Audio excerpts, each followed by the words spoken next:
उद्या होणाऱ्या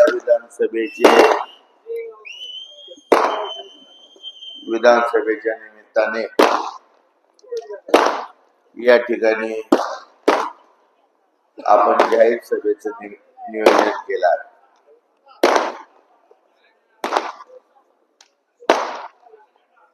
या ठिकाणी करमाळा शहरातले सर्व माझे सहकारी उपस्थित झालेले आहेत. बंधूंनो, आता शरदचंद्र पवार साहेब राष्ट्रवादीचे उमेदवार नारायणराव पाटील त्यांच्या प्रास्ताविकामध्ये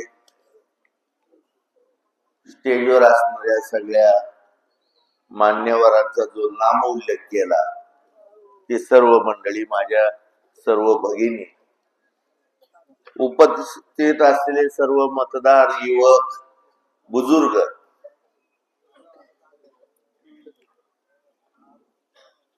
आणि बंधू आणि भगिनी, मला वाटतं ही चौकातली सभा मला काही नवीन नाही.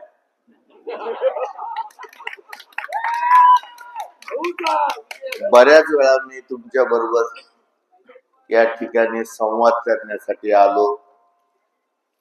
तुमच्या अडी अडचणीवरती या ठिकाणी काहीतरी मलम लावण्यासाठी मी या ठिकाणी आलो आणि दिलेल्या शब्द पूर्ण केलेला. या तालुक्यामध्ये स्वातंत्र्यपूर्व काळामध्ये आणि त्याच्या आधी नंतर 1952 साली कैलासवासी नामदारराव जगताप पहिले आमदार झाले. त्यावेळेस विधानसभा नव्हती, लोकल बोर्ड होतं, लोकल बोर्ड. आणि महाराष्ट्रामध्ये मला वाटतं 56 आमदारांचं विधिमंडळ होतं, ते पुण्याला आहे. आजही त्याच्यावरती जुने विधान भवन म्हणून पार्टी कमिशनर ऑफिसची बाळासाहेब खैर हे पहिले मुख्यमंत्री होते. स्वातंत्र्य मिळालं, आपल्या केंद्रामध्ये लोकसभेची स्थापना झाली. आपले पहिले पंतप्रधान पंडित जवाहरलाल नेहरू होते. आणि त्या काळामध्ये करमाळ्यामध्ये किंवा करमाळा तालुक्यामध्ये आवर्षण प्रवर्षण खूप असायचं, म्हणजे दुष्काळ असायचा. एक मुळीचं थान करून लोक जगायचे. ज्वारी, हुलगा, मटकी अशा ह्याच्यावरती चालायचं. गरजाही कमी होत्या, कारण परिस्थितीच तशी होती. म्हणून त्या काळामध्ये करमाळा तालुक्यामध्ये इतर तालुक्यातली लोक सुईरपण करत नव्हते, असं मी ऐकले. मला माहित नाही, पण मी ऐकले. आणि लोक त्या काळात एक म्हण होती, करमाळा आणि पाण्या वाचून तरमाळा.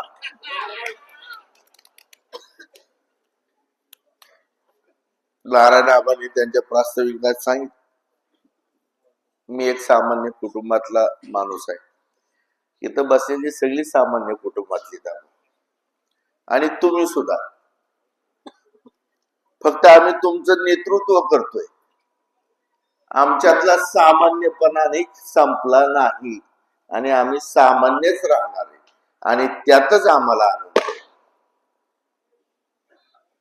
या ठिकाणी ह्या गोष्टीचा मुद्दे उल्लेख करतो की 7 वेळा आमच्या घरामध्ये आमदारकी झाली. वडील 4 वेळा झाले, अण्णासाहेब जगताप एकदा झाले, मला तुम्ही 2दा केलं. आणि ज्यांना आम्ही पाठिंबा दिला ते 4 म्हणजे 11, आणि आज एक पाठिंबा देतोय ते होय 12. नारायण पाटील. म्हणजे आतापर्यंत ही शृंखला चालत आली. ती फक्त तुमच्या आशीर्वादावर, तुमच्या सहकार्यावर आणि तुम्ही आमच्यावर ठेवलेल्या दृढ विश्वासावर. राजकारणात चढ उतार होतो, इतिहास सुद्धा सांगतो.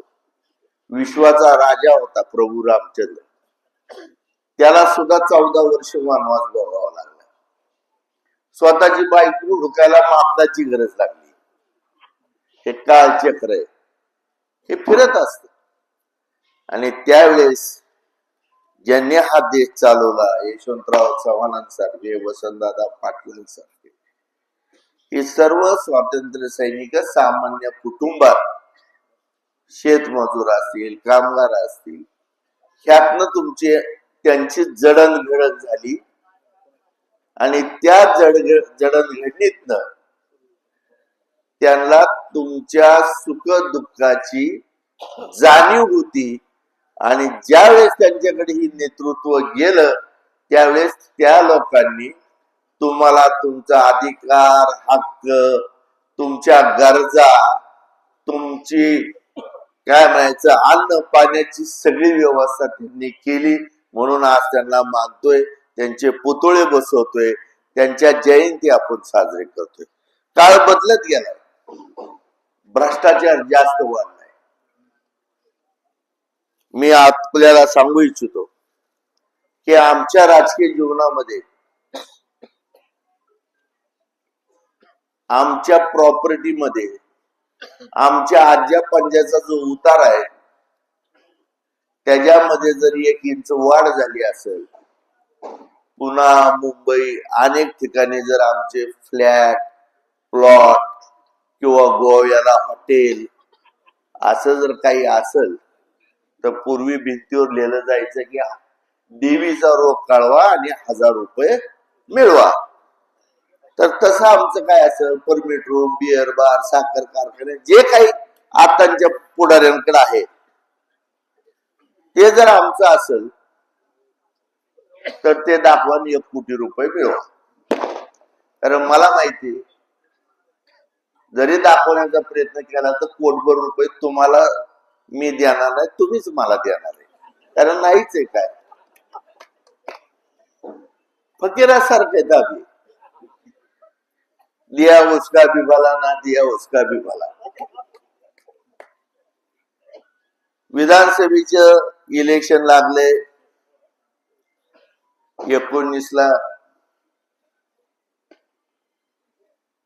मीच संजय शिंदेला पाठिंबा दिला आणि तुम्ही निवडून दिलं.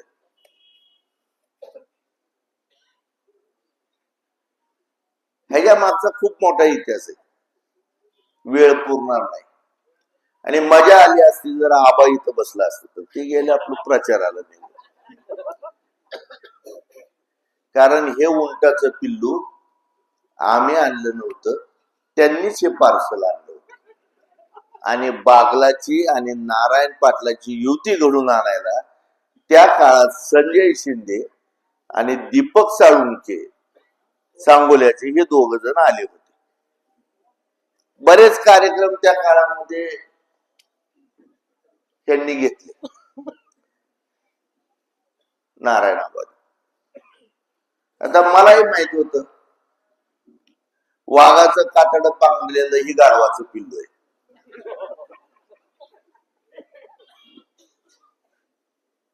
म्हणजे मार्केट कमिटीच्या घडामोडी घडल्या, मला वाटतं बरीच तालुक्यात चर्चा होती. आता जगताप गट संपला, असं कुठे संपत असते रे, असे म्हणायचे काय काय. पवार साहेबांच्या बाबतीत सुद्धा असेच म्हणायचे, पुतण्या फुटला, हे फुटला, ते फुटला. कुणी फुटू द्या, जी गाडग्याची, काचची, मातीची ती फुटतात. आमच्यासारखी खानदानी धातूची फुटत नसते. उद्या आता त्याची सभा आहे दुपारी, तर सगळे माड्यावरून माणसं घेऊन या, कारण तुम्ही कुणी हजर राहणार नाही. त्यांनाच आणणार, त्यांनाच मानणार, त्यांनाच सांगणार, जाणार. अशा गमतीशीर गोष्टी आहेत. मला वाटतं 1990 साली तुम्ही मला निवडून दिलं. 90 साली या चौकामध्ये मी भाषण करत असताना मी तुम्हाला बंधूंना शब्द दिला होता. त्यातली जुनी किती माणसं शिल्लक आहेत किती नाहीत मला माहित नाही. विषय असा होता की ह्या दुष्काळी तालुक्याला सुजलाम सुफला करण्यासाठी कैलासवासी नामदेवराव जगतापांनी त्यांची शक्तीपणाला लावून त्यांचं राजकारण पणाला लावून त्या काळामध्ये देशाचे पहिले पंतप्रधान पंडित जवाहरलाल नेहरू यांना आणून मांगी टँक तयार केला आणि त्या मांगी टँकून आमच्या पूर्व भागात उत्तर पूर्व भागातली जी शेती आहे मांगी पोत्र हे असे जे खाली खांबेवाडी सुकनर वस्ती मिरगवन अर्जुन नगर भालेवाडी करांज ह्या सगळ्या गावामध्ये 10,000 हेक्टर म्हणजे 25,000 एकर जमीन उलिताखाली आली बिटरगाव श्रीपर्यंत. पहिला पाण्याचा प्रकल्प कैलासवासी नामदेवराव जगतापांनी केला. अनेक तलाव केले. 1966 साली मला वाटतं करमाळ्याला शहराला सीना नदीवरून कैलासवासी नामदेवराव जगतापांनी पहिली पाणी पुरवठा योजना केली. त्याच्यानंतर तुम्हाला सांगतो हे उजनी धरण दौंडच्या पारगावला होणार होतं. धनंजय गाडगे म्हणून एक केंद्रात वजनदार व्यक्ती होती आणि त्यांनी ती धरणाची साईट फिक्स केली. त्याला निधी उपलब्ध झाला मान्यता झाली. पण देशाचे उपपंतप्रधान आमचे सर्वांचे महाराष्ट्राचे देशाचं भूषण कैलासवासी यशवंतरावजी चव्हाण साहेबांनी कैलासवासी नामदेवराव जगतापांना मानस पुत्र मानलं होतं आणि साहेबांनी ही उजनी हित मागितली का तर तालुकाच नव्हे तर जिल्हा आवर्षण प्रवणा खाली आहे. आम्हाला पाणी मिळालं पाहिजे आणि त्यावेळेस तुम्हाला सांगतो उजनीची साईट फिक्स झाली आणि त्यावेळेस कैलासवासी यशवंतराव चव्हाणांनी सांगितलं हे पांडुरंगा तुझ्या पायावर लागणारी भीमा आज माझे कार्यकर्ते नामदेवराव असतील मोहिते पाटील असतील यांच्या आग्रहास्त मी अडवतोय मला माफ कर. तुम्ही काढा इतिहास ती पुस्तक आहे त्यात वाचा. आणि ही भीमा अडवली. 100% ग्रीन झोन मध्ये पंढरपूर तालुका आहे. आज आमचा तालुका आहे. माझ्या काळामध्ये कोळगाव धरण हे पोटेगावला होणार होतं 1988 साली. मी बऱ्याच भाषणात सांगितलं. आम्ही नागपूरला गेलो शिष्टमंडळ. हे धरण तुम्हाला सांगतो शिवाजीराव निलंगेकरनी पोटेगाव साईट फिक्स केली होती. तिकडली सगळी नदी सीना नदीची गावं पाण्यात जाणार होती. ते पाणी तुम्हाला सांगतो जामखेडच्या जनावरांच्या बाजार तळात जाणार होत. फुगवटा शेवटचा फक्त 7 TMCच होते. आम्ही शिष्टमंडळ गेलो. 3 गाड्या घेऊन भगवानांना होते मच्छिंद्र पवार होते जुनी सगळे कैलासवासी नामदेवराव जगतापांचे सगळे सहकारी. आम्ही तिथं गेलो. शिंदे साहेबांची गाठ घेतली. पवार साहेबांची वेळ घेतली. बाबासाहेब भोसले तत्कालीन मुख्यमंत्री होते. 2 दिवस मिटिंग झाली. या अधिकाऱ्यांना बोलवलं. साईट बघितली. साईट फिजिबल निघाली कोळगाव आणि पोटेगाव कॅन्सल झालं आणि कोळगावला आपण धरण आणलं. मोठे बाप्पाच्या माझ्या हातून भूमिपूजन बी झालं आणि त्याला तुम्हाला सांगतो लोकार्पण बी आमच्या हातून झालं.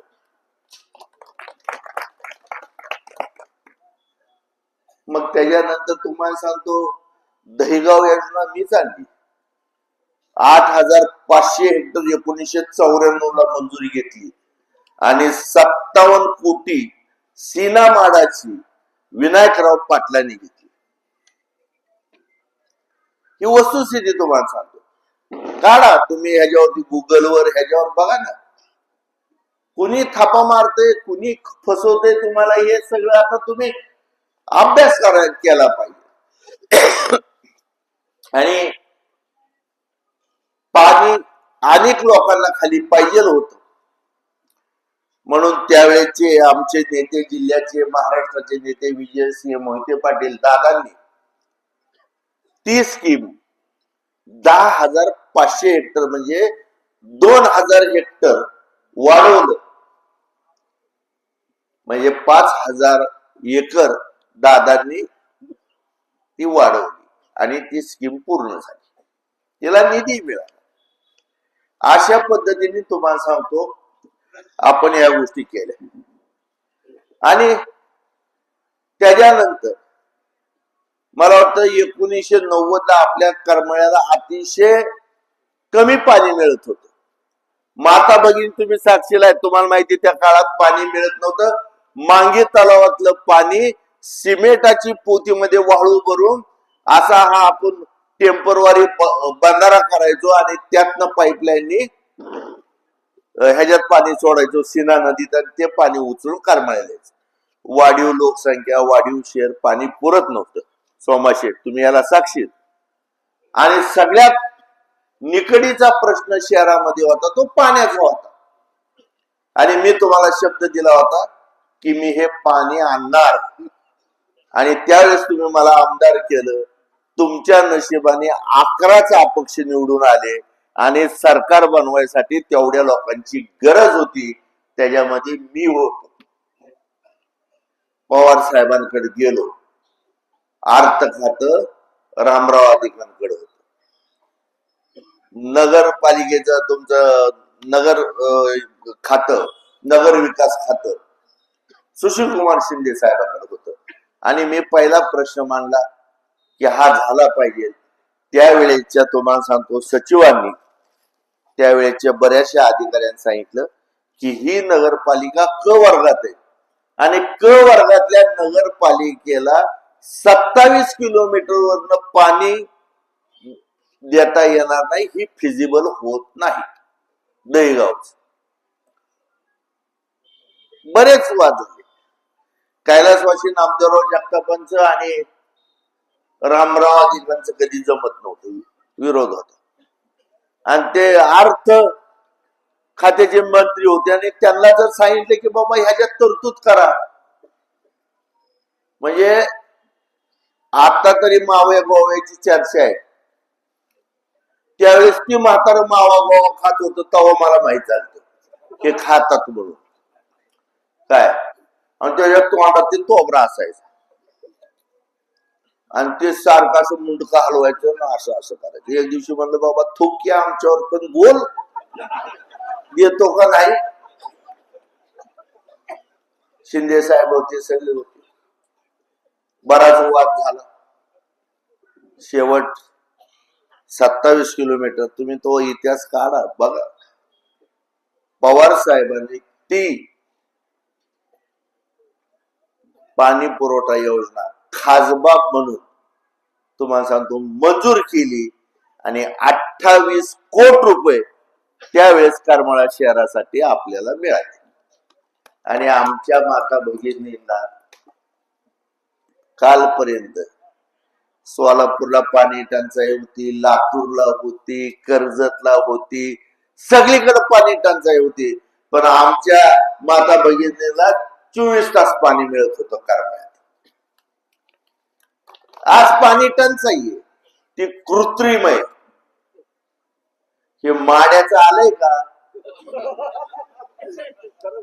आता ह्याला गाळलं की सुरळीत पाणी पुरवठा चालू करून द्यायची जबाबदारी मी घेतो. सगळे अधिकारी बंधून तुम्हाला सांगतो माड्याचेच सगळे. आणि हे सगळी मंडळी तुम्हाला सांगतो लय सेवा व्हावी. तुम्ही बघा कुठलाही अधिकारी गेला ना, काय काम आहे तुमचं असं विचारतो आणि काम करून लगेच म्हणतो हे दर तुला 5,000 10,000.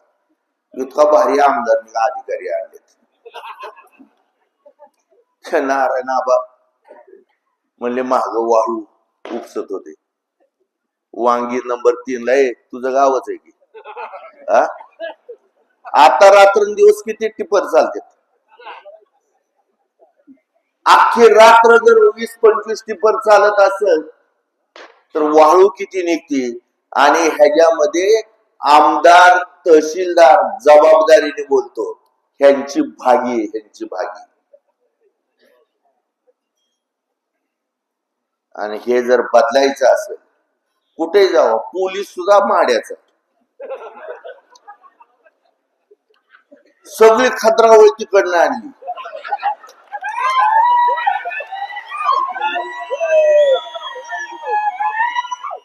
जी उपाशी मरत होती ती इथं आणली. आणि त्यांच्याकडे, आणि ते बिनबोबत येतात आता घरी, त्यांना काय मागावं लागत नाही. 3000 कोटीचा, मागाशी उस्मान शेठ म्हणली 3000 कोटीचा, 3400 कोटीचा जर विकास झाला असेल तर चंद्र सूर्यच फक्त खाली आणून लावायचे राहिले, दुसरं काय राहिलेच नाही. प्रत्येक खेड्यात जर 30 कोटी रुपये दिले तर काय काय विकास राहिलाच नाही ना बंधू. हा दुबई.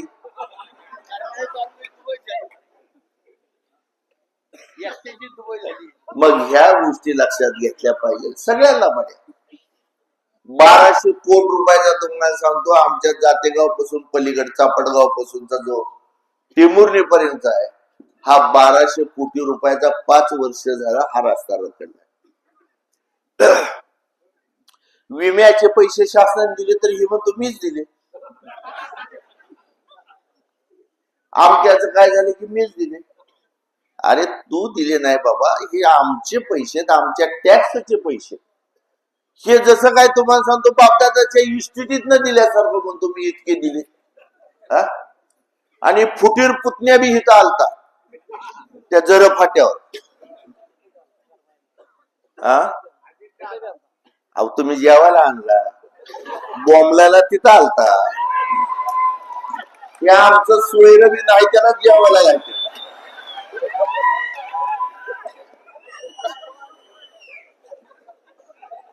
तिथं झाल्यात ओरडलं, मामाला निवडून त्या पाडोत्री बाया आणल्या होत्या, सगळ्या बसवल्या होत्या, त्या सगळ्या तुमच्या आमच्या अंगणवाडी सेविका वगैरे 1000 बायांनी लावल्यात कामाला. त्यांनी सांगितलं आम्हाला बळच आणले, आमची नव्हती.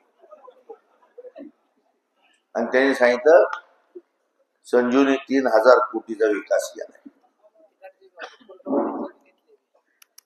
आता मला तुम्ही सांगा, ते म्हणले तो कुठला रस्ता? नाही रस्ता हो, ते आपल्या ह्याच्यावरून निघालेला आहे. आता नवीन हायवेचं पूजन झालेलं. हा सावडी तो हायवे. हा वेनेगाव, सावडी ते वेनेगाव. आता हे केंद्र शासन निघाले. आता आग्रा ते चेन्नई तुम्हाला सांगतो मोठा एक्सप्रेस हायवे व्हायचा आहे. मग आता ह्याच्यामध्ये किती खासदार आणि आमदार असतील का राजाभाऊ? मग त्यांनी म्हणायचं का हे तुकडा माझा, ते तुकडा माझा, ते तुकडा माझा. आणि रस्ता तर इथून आलाय सगळा. आणि हा बी रस्ता तिथनं आला, त्याने स्वतःलाच लेबल चिटकून घेतलं. सगळ्या लाभाडीच्या गोष्टी, सगळ्या लाभाड. आणि ह्या ठिकाणी मला हे सांगायचं की 28 कोटी जी आपण करून घेतली, त्याच्यावर वाढीव करून घेतली. शहर विस्तारित झालं, शहराचा भाग विस्तारित झाला, जागा पुरवणा म्हणून लोक बाहेर गेली, शहर मोठं झालं.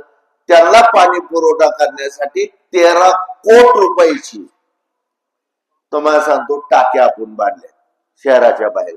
नवीन पाईपलाईन करून आपण घेतोय. या सगळ्या गोष्टी करून घेतल्या. वैभवला आमच्या तुम्ही नगराध्यक्ष केलं, त्याला वाढदिवस असला. शहर स्वच्छ करणं, वडे नाले स्वच्छ करणं, पाणी पुरवठा हे करणं. नगराध्यक्ष असताना तो प्रत्येक वार्डामध्ये गल्ली बोळात फिरून त्यांनी स्वच्छता केली. आज काय अवस्था? आज प्रशासन पाणी नाही, स्वच्छता नाही, अधिकाऱ्याचा तपास नाही, नगरपालिकेचा दारातला ट्रॅक्टर चोरीला गेला, आहे का त्याचा तपास? तुम्हाला माहितीये ना? थांबला का? तसं का आरडा लागला? लपवा झाल्यासारखं थांबतो. ट्रॅक्टर चोरीला गेला. भीती अशी वाटते की एक दिवशी नगरपालिका सीओ ही सुद्धा चोरीला जाते.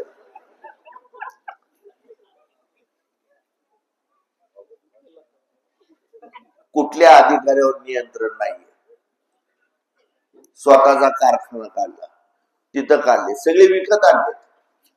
मगाशी बापून सांगितलं ते म्हणला इथं सुदगिरणी काढतो.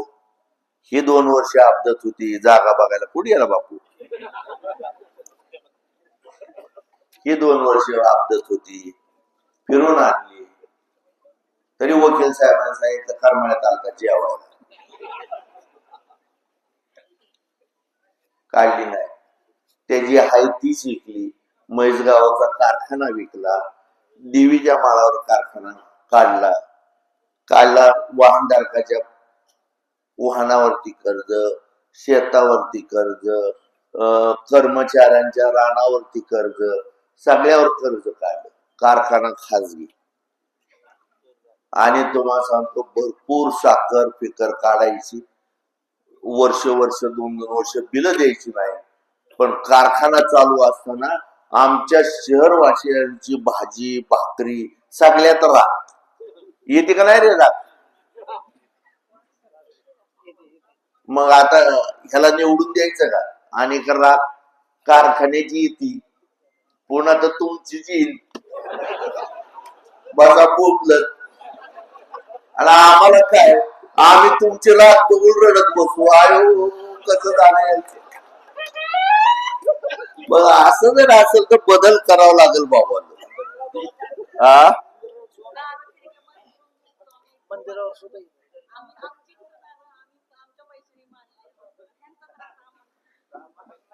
आता काही एक गंमत अशी, काय तुम्ही सांगताय ते अगदी खरंय, पण तिथल्याच लोकांनी जमिनी दिल्या किंवा माझं पोर लागल, ह्याचं पोरग लागल, त्याचं पोरग लागल.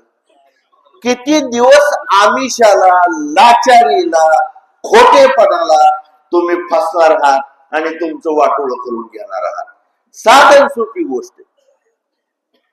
हे सगळं तुम्हाला सांगतो महाराष्ट्रामध्ये भामट्याचं सरकार आले. सगळे भाडे चोट्टे. एक सुद्धा हरामखोर तुम्हाला सांगतो बुटाने मारायच्या लायकीचे. म्हणून आता तुम्हाला तुतारी फुंकारावं वाजवाच लागणार. ते एक आम्हाला परवाच्या दिवशी ताई, आता तुम्ही महिला बसा,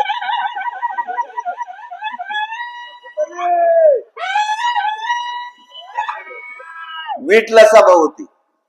वीटच्या सभेमध्ये एक कार्यकर्ता उठला, थोडा चिडलेला होता, आणि त्याने सांगितलं तुमचं भाषण झाल्यानंतर आमच्या संतोष डेअरीने मला गाढवांनी जर कचेरीला डुंगर असतं म्हणून काय तहसीलदार होतो का?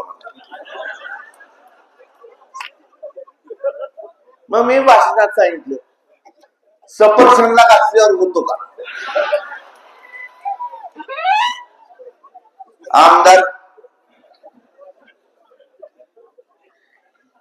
आणि हे जर किती जर सफरचंद खाते तुम्हाला सांगा बरं, हातवर करून परवडतं का तुम्हाला? मग ह्या गोष्टी लक्षात घ्या. आणि त्याचं सफरचंद जर चित्र बघितलं तर ती भारताचं वांग भाजलंय का सफरचंद आहे काहीच कळत. हे कर्माची फळ आहे.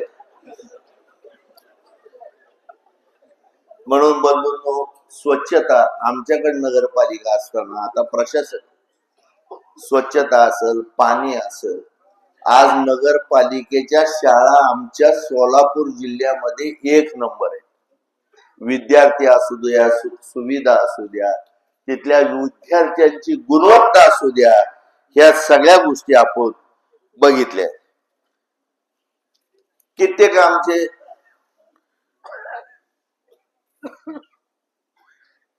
नगरपालिका आपल्याकडे असताना आम्ही शब्द दिला, भारतरत्न बाबासाहेब आंबेडकरांचा पुतळा असेल, आमचे शाहीर अण्णाभाऊ साठेंचा पुतळा असेल,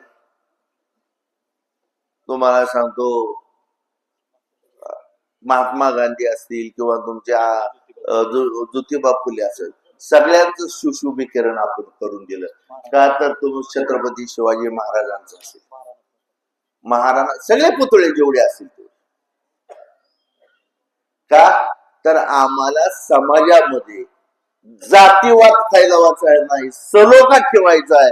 म्हणून त्या महापुरुषांचा सन्मान म्हणून आम्ही सगळ्याच शोभीकरण केलं आणि आम्ही सगळ्यामधल्या कुणाच्या मध्ये उणीव ठेवली नाही. आजपर्यंत करमाळ्या तालुक्यात कधी तुम्हाला सांगतो कुठली जातपात आली नाही. 18 पगड जाती आम्ही एकत्र राहतो, एक दुसऱ्याची भाजी भाकरी तुम्हाला सांगतो घरी आवडीने गोडीने देतो. मी तर कित्येक दलिताच्या ताटात जेवले, काय वाटत नाही मला. मुस्लिमांच्या घरी जेवतो, सगळ्याच्या घरी जेवतो, पण जातपात कधी आली नाही आणि येऊन बी द्यायची नाही. आमच्यामध्ये आम्हाला भेट पाडायची नाही. काही राज्यकर्ते स्वतःची पोळी भाजण्यासाठी तुम्हाला सांगतो ह्या षडयंत्राचा उपयोग चालू आहे. तर हा आपल्याला हाणून पाडायचा आहे. जाती विरहित आमचे पवार साहेब असतील, आमचे मोहिते पाटील साहेब असतील, ह्यांनी तुम्हाला सांगतो ह्या वयात सुद्धा लंगूट बांधलाय आणि त्यांना तुम्ही सहकार्य केलं पाहिजे, असं मी तुम्हाला सगळ्याला या ठिकाणी सांगतो. ईमान का दुसरा नाम मुसलमान आहे.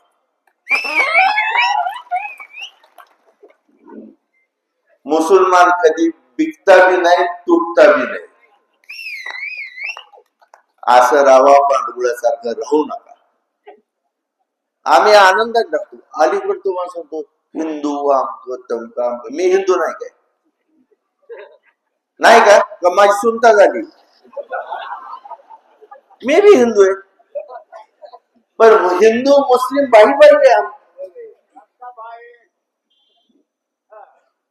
मी लहानपणापासून बघत होतो, गणपती असेल, दिव्य असेल, रमजान असेल, सवाऱ्या असेल, हिंदू सुद्धा तुम्हाला सांगतो मुस्लिम समाजात मिसळायचे आणि मुस्लिम सुद्धा हिंदू समाजात मिसळायचे आणि तो आनंदात सण साजरा करायचा. आता गमतीशीच झाल्यात. बर, मराठा आरक्षणाला कुणी आधी पाठिंबा दिला? सगळ्यात आधी मुस्लिम समाजाने पाठिंबा दिला. आमच्या मराठी पोरं शिकलीत, त्यांना अधिकार मिळाला पाहिजे, हक्क मिळाला पाहिजे. रात्रंदिवस ते बी एकत्र. त्यासाठी पवार साहेबांचं हे आल्यानंतर, राज्य आल्यानंतर तुम्हाला सांगतो निश्चित तुमचा प्रश्न सोडवण्यासाठी सगळे आमदार उभारणार, असं नाही.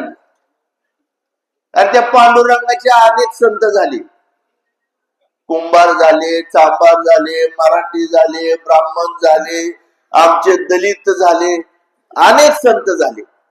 का नाही झाले? सगळ्यांनी अभंग लिहिले, कित्येक गोष्टी लिहिल्या.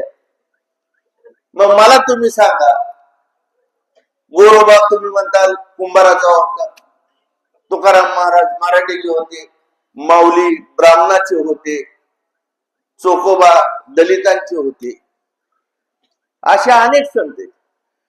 सेना नावी आहेत, सेना महाराज आहेत, ते नाभिक समाजाचे होते. शेकडो संत आहेत, सगळ्याच्या जाती, सगळ्याचे धर्म, सगळे तुम्हाला सांगतो त्यांची जयंती पुण्यतिथी साजरी करतात. आल्या का पण पांडुरंगाची जात कोणची सांगा? पांडुरंगाची जात जर कुणी सांगितलं तर त्याच्या नावावर करमाळ करून टाकतो मी खरेदी. सांगता येईल का? बावळ सारखं भांडत बसताय. म्हणून या गोष्टीचं मला या ठिकाणी सांगायचं, आमचा मुस्लिम समाज असो, हिंदू असो, आपण सगळे एकत्र काम करू, तालुक्याचा विकास करू, एक दुसऱ्याच्या सुखादुखात करू. पैसे वाटायला लागले, ऑनलाईन यायला, कोण पैसे वाटतो? जो खातो तोच जातो ना,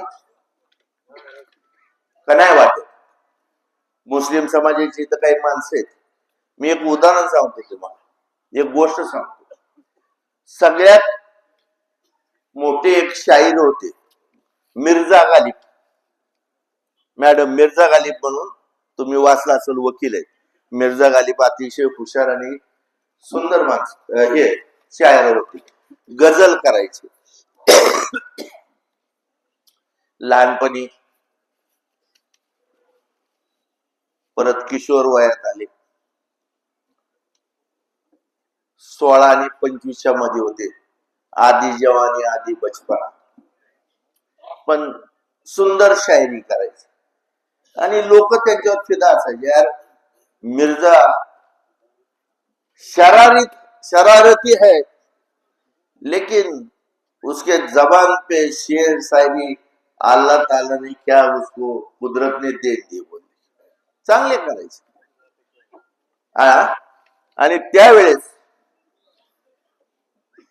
ते असे उडाणटप्पू पोर असतात ना, उडाणटप्पू म्हणण्यापेक्षा हुल्लडबाजी करणारी जुनी गोष्ट आहे. चौकात मजा मस्ती करायची. एक दिवशी एक बुजुर्ग चालले होते, हमारे मुस्लिम, 5 टाइम नमाजी थे. इन लोगों की शरारत देखकर वो रुक गए और बोले यार पागल आदमी हो, जिंदगी खराब कर रहे, काम धंधा करते नहीं, शरारत करते. ते म्हणले फिर क्या करें हम?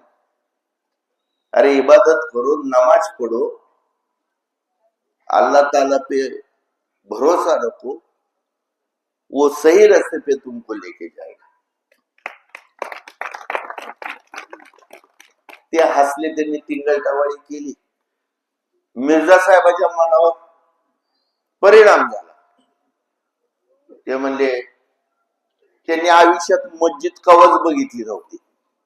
आपल्याकडे बरेचसे असे माझे मुस्लिम बंधू आहेत ना, ह्यांना नमाज येते, एखादा मशिदीत जात नाही, काय काय नाही, पण ह्यांचं हिंदू मुस्लिम वरती तडाखा असतो. ह्यांना नाही कुराण माहिती आणि आमच्या त्यांना भगवद्गीता. पण तुम्हाला सांगतो भांडण मात्र रटून करते, जसं काय हे काय म्हणायचं त्याला, एखादे आचार्य जगद्गुरु आहेत असे. मग गेले त्या दिवशी मिर्झा साहेब, जुम्मे की नमाज थी, गेले. गेल्यानंतर मशिदीत आधी आपण बी मंदिरात जाताना हातपाय धुतो. जुम्मे की नमाज थी, नमाजला आत गेले गेले म्हणले वजू करना पड़ती. फिर वजू के वहां गए, वजू के आगे एक पत्थर पर वो रहता ना नल पानी के आगे, उस पर एक पहले बैठा था उस्मान शेख, क्या उसके पीछे मिर्जा साहब खड़े रहे. उसने हाथ मुंह पांव धोआ और उठ के पीछे देखा तो उसको मिर्जा साहब दिखे, गालिब जी. अरे बोले मिर्जा तो आज मस्जिद में आया. खुशी हुई उसको, वो उसके मोहल्ले में ही रहते थे, उनके गली में ही रहते थे. उसने उसको गले को लाया, मिर्जा साहब को, बहुत खुशी हुई. बहुत पुरानी ये है कहानी. तो वो दोस्त ने क्या किया, खीसे में हाथ डालकर 100 की नोट निकाली आणि मिर्जा साहब के खिशे में डाली. आता त्या काळात 100 रुपये म्हणजे जवळजवळ, मिर्झा साहेबाचा काळ कुठला असेल ते काढावं, माझ्या काय लक्षात त्यांची तारीख नाही. मिर्झा साहेब असे खुश झाले, नमाज बी पडले नाही, वजू बी केलं नाही, पळत पळत चौकात आले. तिथं त्यांचे मित्र उभा होते. मित्र म्हणले नमाज पढ़ के आए, बोले नहीं. फिर अरे पागल हो, बोले मस्जिद में गया, वजू को गया. फिर बोले वजू की, मेरे ऐसे दोस्त मिले, वजू में खीसे में की नोट निकाली, बोले अरे वुजू में 100 मिले, वुजू में 100 मिले तो नमाज में कितने मिलेंगे?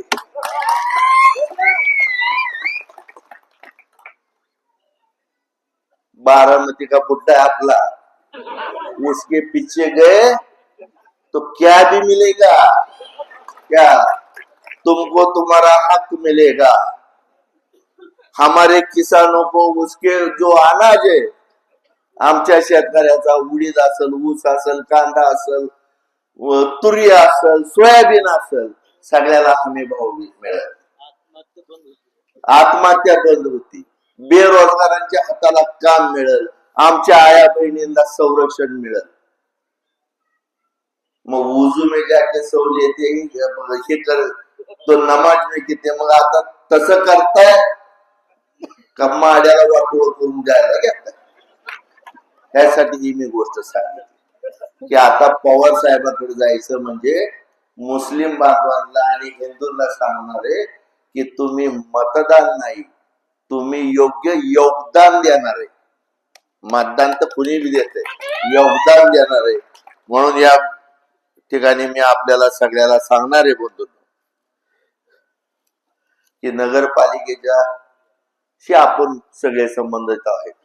टाउन हॉल असेल, तिथली इमारत असेल, 5-5, 6-6 कोटीची आम्ही कामं मंजूर करून आणली. वैभव होते, आमचे सोयरे सावंत होते, मुंबईला जाऊन ह्यांनी करून आणली.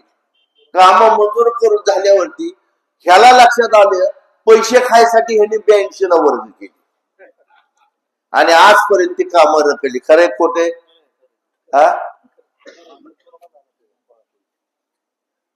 हा ती लोकांना एकच सांगते, मला 2 वर्ष करोनाचा काळ होता मला.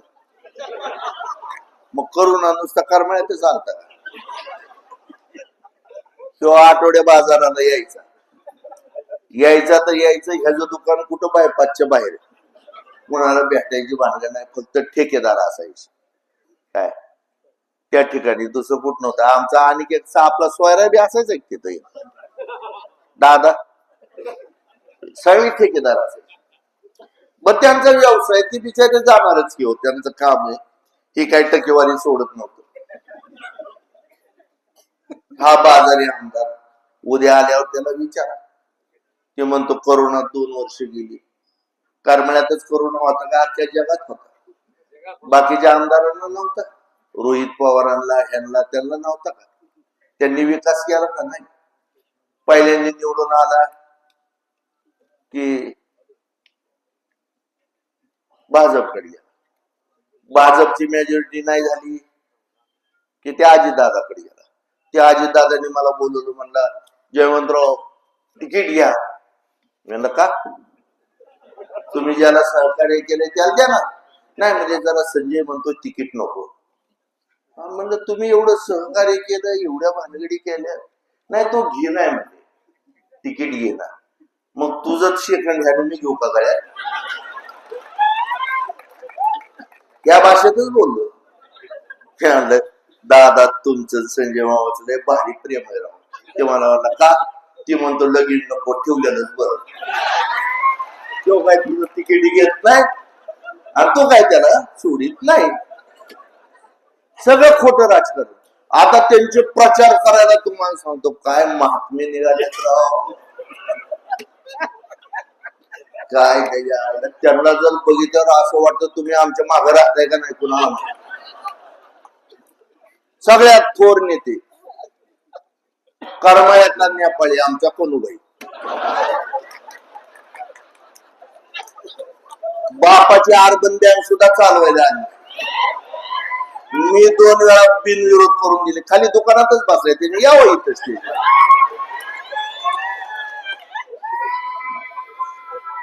कुठल्या करोनात अडचणीत पाण्याच्या प्रॉब्लेम मध्ये हे तुम्हाला सांगतो शोरूमला ठेवलेलं पिल्लू कवाच दिसलं नाही. आणि ते का राहिलं तिकडं?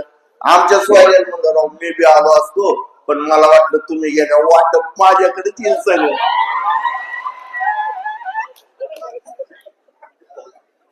वर ते किती चोट्टे त्यांनी काय केलं, त्यांच्या तिथंच वाटप ठेवलं ऑनलाईन सोडायला लागले तुम्हाला. हे सगळ्यांनी घ्या, मी कुणाला म्हणणार नाही नको म्हणून. सगळ्यांनी घ्या, हे सगळे पैसे तुमचे. काय शपथ घेऊन सांगतो, आणि त्यांनी तुम्हाला शपथ घ्यायला लावले ना, बिंदास घ्या आणि त्या देवाला सांगा, देवा ही खोटी शपथ घेतो, जयवंतरावचं वाटून माझ्या नावाने घ्या, पैसे सोडू नका तुमचे. ही वस्तुस्थिती सांगतो, कारण मी नको म्हणल्यावर तुम्ही काय थांबत नसता. मला तुमचा स्वभाव माहिती. मग तसं म्हणण्यापेक्षा घ्या की नका, पण मतदान इकडं द्या, इकडं मतदान द्या. ते मतदान तुम्हाला भविष्यात सुदृढ करण्यासाठी, तुमची चूल पेटवण्यासाठी, तुम्हाला न्याय देण्यासाठी. आज पवार साहेब असतील, आज बघितलं का विजयदादा आमचे व्हीलचेअरवर आहेत, थकलेत, पण करमाळ्याच्या मध्ये आले. त्यांचं सुद्धा या तालुक्यावर प्रेम आहे. त्यांनाही वाटतं की या तालुक्याचं नुकसान झालं नाही पाहिजे. आमचे खासदार धैर्यशील मोहिते पाटील आहेत, ते सुद्धा तुम्हाला मदत करणार आहे. आणि लोकसभेला जसं इलेक्शन तुम्ही हातात घेतलं तसं आत्ता बी घ्या.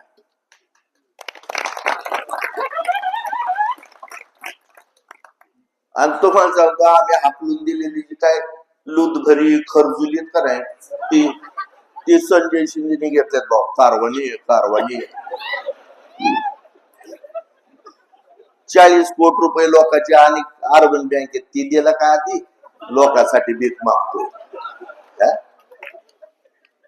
ह्याला खायला सफरचंद नाही, ह्याला केळ सुद्धा नाही, आणि हे फिरतोय.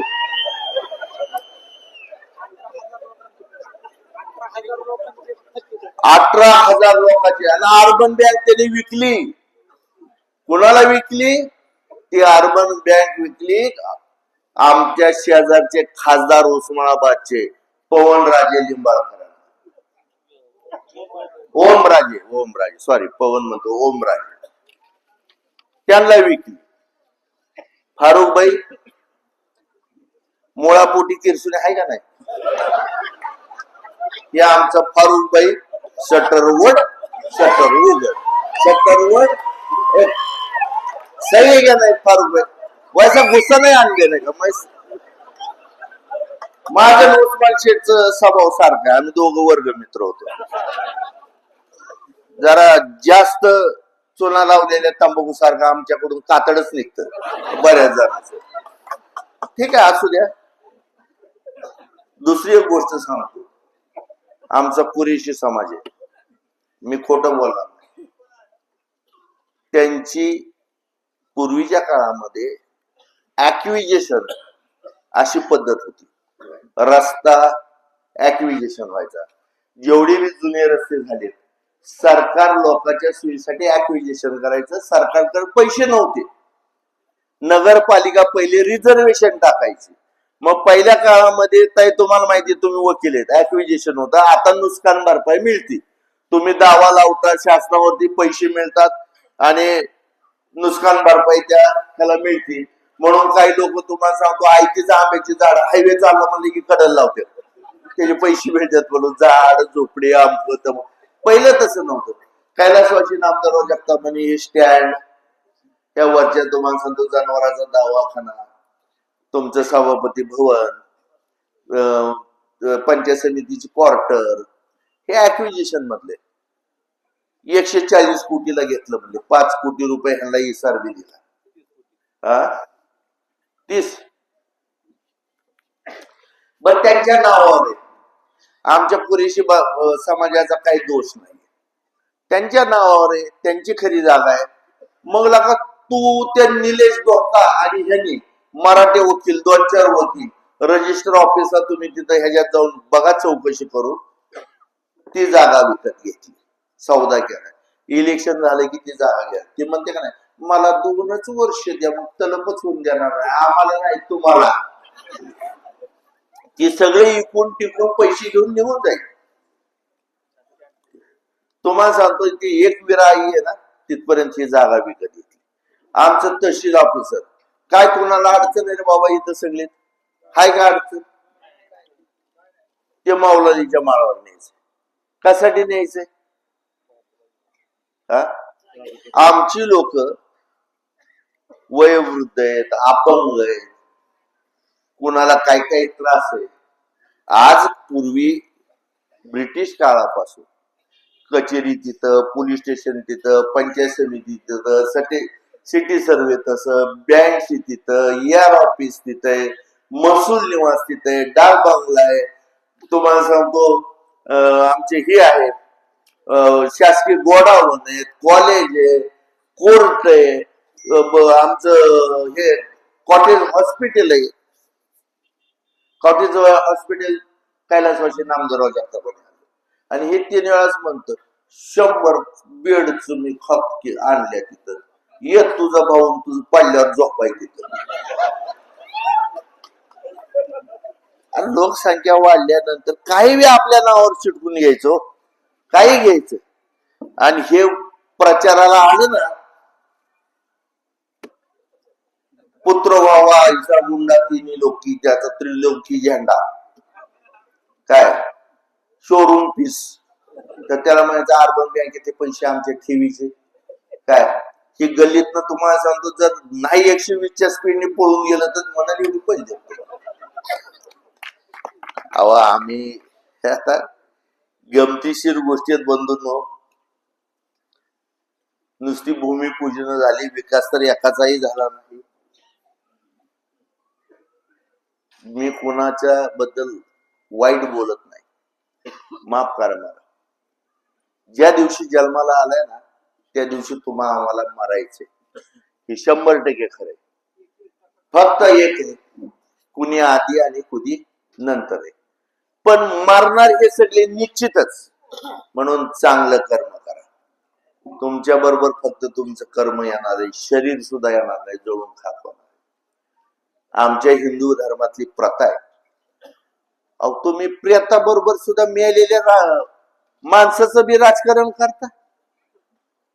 जाधवताई, माणूस जर आपल्या ह्यातला वारला तर घरापासून स्मशानभूमीत नेतो का अख्ख्या गावात फिरवतो? त्यांनी उचलला बैल ह्या पेटेतनं खाली, शिवाजी महाराज बैल, शिवाजी महाराज देखचू तिकडून गुजरगल्लीतनं असं सगळीकडनं फिरवीत मग स्मशानभूमीत नेलं. हे असं असतं. बापाच्या मरणाचं प्रेताचं सुद्धा नका तू प्रदर्शन करणारा माणूस, तर तुझ्या भावना सामान्य बरोबर काय असणार आहे? जगाच्या पाठीवर कुठं झालं का? माझे वडील वारले, डायरेक्ट आम्ही आमच्या मळ्यात, आमची चुलती गेली, आम्ही मळ्यात. हे सगळे असे गाव प्रदक्षिणा कुठल्याच प्रेताची आस्था काय झाली नाही, पण हे करतात. त्यांना वाटतं ती सांगुती मिळेल. झालं की मी तरी कशाला वेळ बोलतो.